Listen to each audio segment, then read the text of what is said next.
मानव के जीवन में संस्कारों की बड़ी प्रधानता है।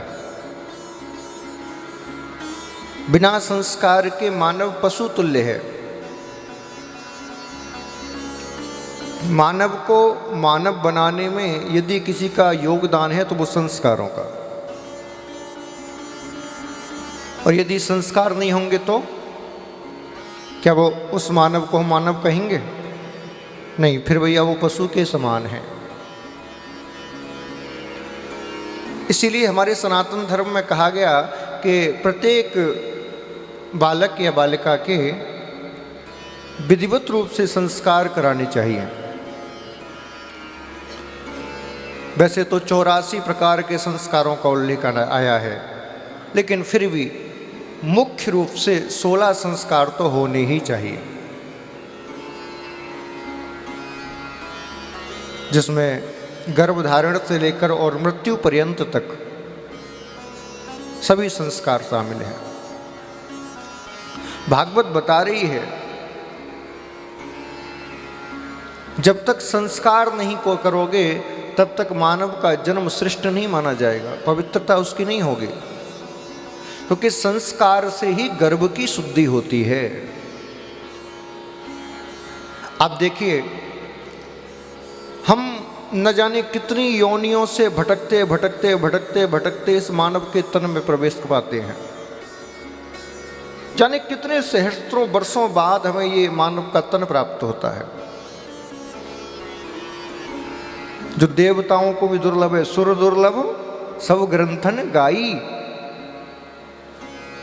अब बताइए, इतनी योनियों में भटके तो प्रत्येक योनि की कुछ ना कुछ स्मृति, कुछ ना कुछ गुण हमारी उस स्थूल शरीर के संग जुड़े होंगे कि नहीं? बोलिए। और यदि हमने संस्कार नहीं कराए तो फिर वही गुण इस जन्म में भी कहीं ना कहीं से हमें प्रदर्शित दिखेंगे, कहीं ना कहीं से हमारे व्यक्तित्व में झलकेंगे। आप देखना, जब बालक पैदा होता है और उसके संस्कार नहीं कराए जाते तो कई बालकों को आपने देखा होगा, उनकी प्रवृत्ति मानवों जैसी नहीं होती।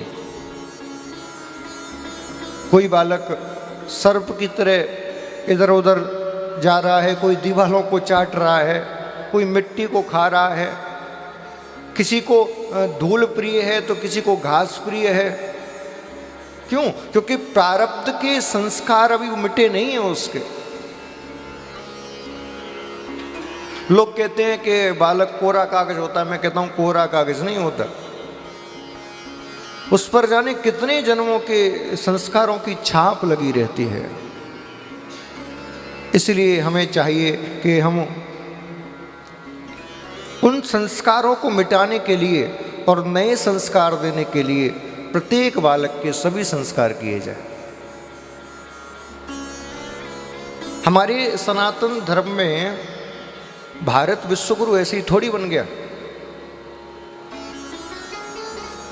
बड़े बड़े राजा महाराजा जो इतने शक्तिवान होते, बुद्धिमान होते, बड़े बड़े ऋषि, ये किसके बल पर इतने बुद्धिमान होते हैं? व्यास जी ने एक 4 श्लोक की भागवत को इतना विस्तृत कर दिया कि 18,000 श्लोक बना दिए। और आज की स्थिति ये है कि 4 श्लोक याद नहीं होते, व्याख्यान करना तो बड़ी बात। क्यों? हमारी बुद्धि का पतन क्यों हो गया?